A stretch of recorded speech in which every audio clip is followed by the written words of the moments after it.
Today, I could like to talk to two types of people. That is, teachers and security, masoja.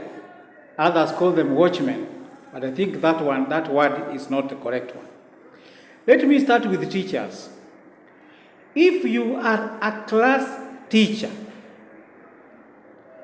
ensure that when you are marking the register, you call each pupil or student and see that they are the ones who have answered.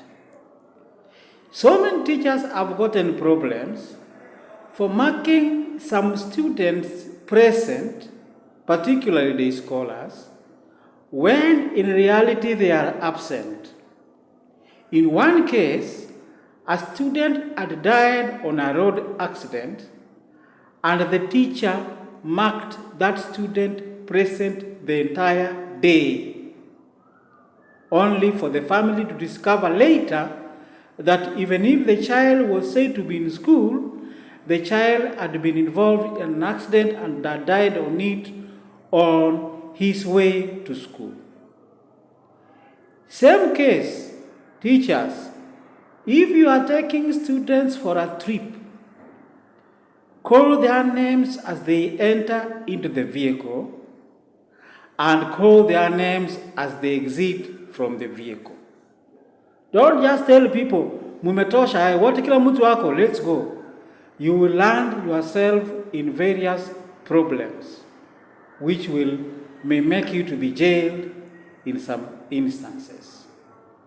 Further, teachers, the TSC regulations bar you from marrying your former student until after 3 years after she has completed Form 4. That means if she has done Form 4 in 2014, you can only marry her in 2018, 3 years after. Otherwise, some have done it, but it's only that the law has not caught up with you, because they just say, after all, kama amepata. But you can't be sure of all instances, and you can land yourself in problems. Still on teachers, remember, the Basic Education Act does not allow you to expel any child from school, even if that child was caught with drugs. The act requires that you and the parent come together and do the process of rehabilitation. Remember, basic education is compulsory, and you want to send somebody's child out of the school so that that child will go to which school? You cannot transfer that problem. The problem is there. You deal with it there, together with the sub-county education officer around you, and you deal with that problem accordingly.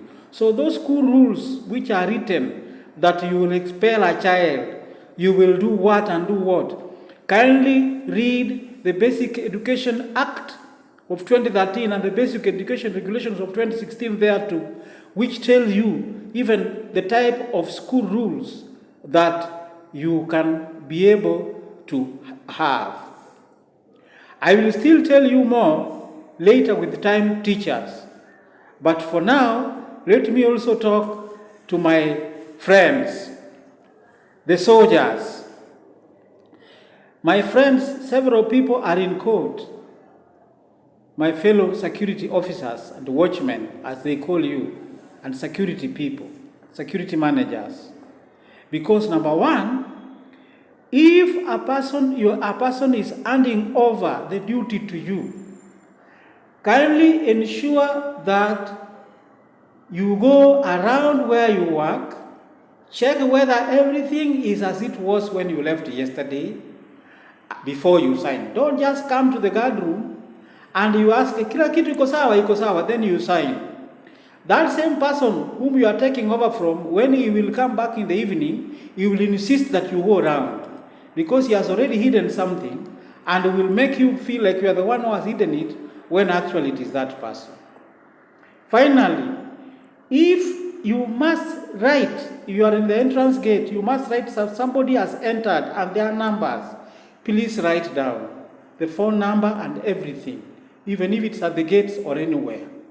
One person has gotten problems because some people entered into an industry claiming that they are just turning, and then they said, let us go and get out of the lower gate.